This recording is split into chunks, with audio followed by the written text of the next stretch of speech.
Listen to part of a lecture in an ecology class. So, continuing our discussion of ecological systems, whole systems, the main thing to keep in mind here is the interrelationships. The species in a system, and even the landscape itself, they're interdependent. Let's take what you read for this week and see if we can't apply this interdependence idea. Mike? Well, how about beavers? Ecosystems with beavers and waterways. Good. Go on.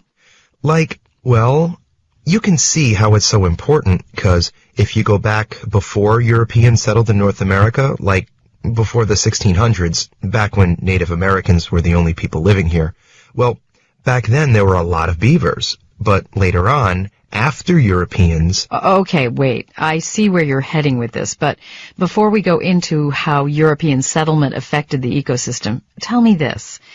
What kind of environment do beavers live in? Think about what it was like before the European settlers came. We'll come back to where you were headed. Okay, well, beavers live near streams and rivers, and they block up the streams and rivers with logs and sticks and mud. You know, they build dams that really slow down the flow of the stream. So then the water backs up and creates like a pond that floods the nearby land. And that creates wetlands. Okay, tell me more.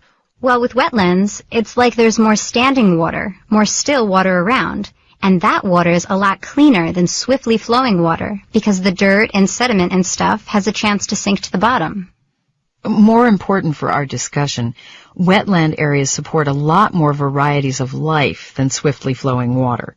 For example, there are more varieties of fish, of insects, lots of frog species.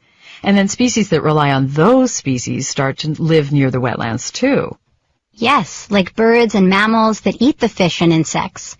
And you get trees and plants that begin to grow near the standing water that can't grow near running water. Oh, and there's something about wetlands and groundwater, too. Okay, good.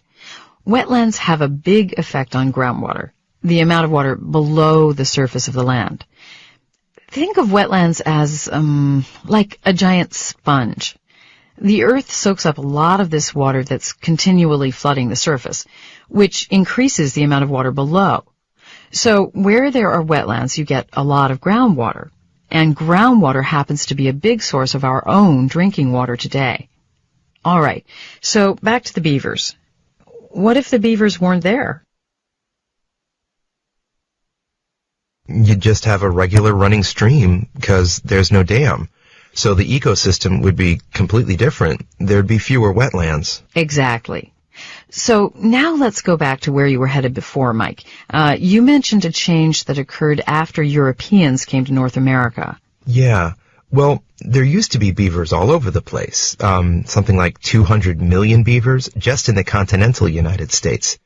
But when Europeans came, they started hunting the beavers for their fur, because beaver fur, it's really warm, and it was really popular for making hats in Europe. So the beavers were hunted a lot, overhunted.